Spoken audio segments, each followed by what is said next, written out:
itu Dia suka dia. apa dimakan? Tuh. Ya Allah, apa dimakan bu? Ular.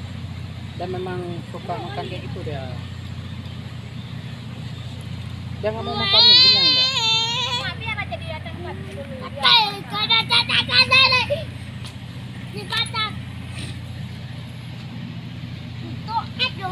Nanti main sama Reca ya. Dia suka belalang dah berburu apa dimakan terus. Jangan ke situ kan sangkut. Udah lepas mangga ya. Biar dia. Nanti kita kejar aja. Dia kan suka ini makan apa namanya ulat-ulat kayak gitu, kayak jelabah-jelabah tuh, serangga. Dia suka kayak gitu dia. Enggak. Monkey berburu serangga guys. Ya jenis kayak laba-laba, jelabah tuh dimakanin sama dia telur-telur tuh. Dia mau suka kayak gitu dia. Berburu apa dia? Jangan di apa?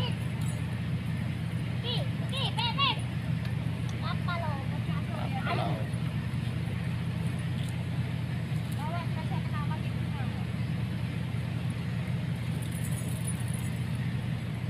sangkut dah. Ya lepas aja, biar aja.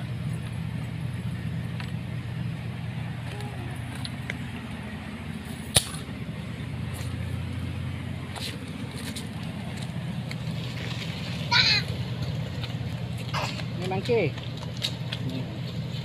Wah, monkey.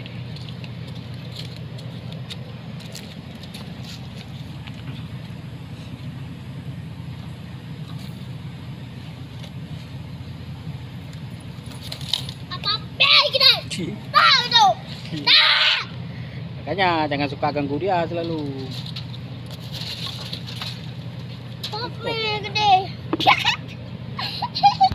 Sangkut ke monkey. Mana nih, nak? Coba, mana nih? Pegang ah. Jangan ke sana cari. Ini rumah.